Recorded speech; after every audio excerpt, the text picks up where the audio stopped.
Indian cricket വലിയൊരു പരിവർത്തനത്തിന് സാക്ഷ്യം വഹിക്കുന്ന കാലഘട്ടത്തിലൂടെയാണ് നാം ഇപ്പോൾ കടന്നുപോയിക്കൊണ്ടിരിക്കുന്നത്. ഇതിഹാസ താരങ്ങളായ കോഹ്ലിയും രോഹിത്തും ഒരേ സമയം 2 ഫോർമാറ്റുകളിൽ നിന്ന് പടിയിറങ്ങുക എന്നത് ആരും പ്രതീക്ഷിക്കാത്ത കാര്യമായിരുന്നു. എന്നാൽ T20 ലോകകപ്പിലെ ത്രസിപ്പിക്കുന്ന ജയത്തിന് പിന്നാലെ ഇരുവരും ഒരുമിച്ചാണ് വിരമിക്കൽ പ്രഖ്യാപിച്ചത്. ഇത് ആരാധകരിൽ ഉണ്ടാക്കിയ ഞെട്ടൽ വളരെ വലുതായിരുന്നു. പിന്നാലെ ചാമ്പ്യൻസ് ട്രോഫിയിൽ കിരീടം നേടാൻ ടീമിനെ മുന്നിൽ നിന്ന് നയിച്ച ഇരുവരും IPL തങ്ങളുടെ ടീമുകളെ പ്ലേ ഓഫിൽ എത്തിക്കുന്നതിന്റെ വക്കിലെത്തി നിൽക്കവെയാണ് അപ്രതീക്ഷിതമായി യാതൊരു മുന്നറിയിപ്പും കൂടാതെ ടെസ്റ്റിൽ നിന്നും വിരമിക്കൽ പ്രഖ്യാപിച്ചത്.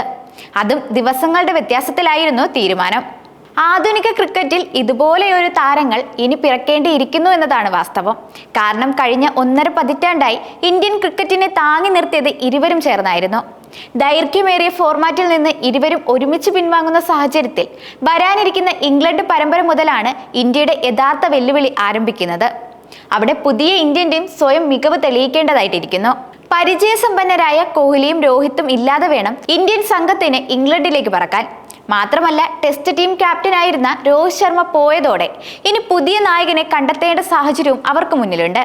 ഇതോടെ ആരായിരിക്കും വരാനിരിക്കുന്ന ഇംഗ്ലണ്ട് പരമ്പരയിൽ നായകനായി മാറുക എന്നതാണ് ഏവരും ഉന്നയിക്കുന്ന പ്രധാന ചോദ്യം. ഇപ്പോഴിതാ ഇതിൽ തന്റെ അഭിപ്രായം പങ്കുവെക്കുകയാണ് മുതിർന്ന താരം ഇശാന്ത് ശർമ്മ. ഒരു കാലത്ത് ഇന്ത്യൻ ടെസ്റ്റ് നിരയിലെ സ്ഥിര സാന്നിധ്യമായ ഇശാന്ത് ഒട്ടേറെ മത്സരങ്ങളിൽ ഇന്ത്യയെ വിജയത്തിലേക്ക് നയിച്ചിരുന്നു. വരാനിരിക്കുന്ന ഇംഗ്ലണ്ട് പരമ്പരയിൽ ഉൾപ്പെടെ ഇന്ത്യൻ ടെസ്റ്റ് ടീമിനെ നയിക്കാൻ യോഗ്യൻ ആരെന്ന ചോദ്യത്തിനായിരുന്നു ഇശാന്ത് മറുപടി നൽകിയത്. കൂടുതൽ പേരും ഇതിന് നൽകിയ മറുപടി ഗില്ലിന്റെ പേരായിരുന്നു.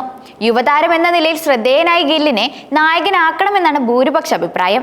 ഇന്ത്യൻ ടീമിന്റെ മുഖ്യ സെലക്ടറായ അജിത് അഗാർക്കറും സംഘവും ഇതിൽ അന്തിമ തീരുമാനം ഉടൻ പ്രഖ്യാപിക്കുമെന്നും ഗിൽ തന്നെയാവും ഇന്ത്യൻ ടീമിനെ നയിക്കുകയെന്നും റിപ്പോർട്ടുകൾ പുറത്തുവരുന്നുണ്ട്.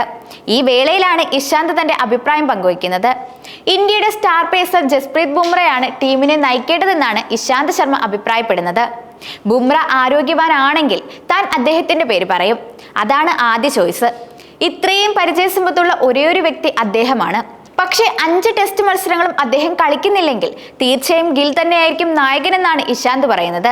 നിലവിൽ ജസ്പ്രീത് ബുംറ നായക പദവിയിലെത്താൻ സാധ്യത വളരെ കുറവാണെന്നാണ് ലഭ്യമായ വിവരം. താരത്തിന്റെ ജോലിഭാരവും ശാരീരിക ക്ഷമതയും തന്നെയാണ് ഇതിന് കാരണമായി വിലയിരുത്തുന്നത്. എന്നാൽ പരിചയസമ്പത്ത് കണക്കിലെടുത്താണ് ബുംറയെ നായകനായി തിരഞ്ഞെടുക്കണമെന്ന് പറയുന്നതെന്ന് ഇശാന്ത് ശർമ്മ വ്യക്തമാക്കുന്നുണ്ട്. കോഹ്ലിയുടെ വിരമിക്കലിനെ കുറിച്ചും ഇശാന്ത് പ്രതികരിക്കുന്നുണ്ട്.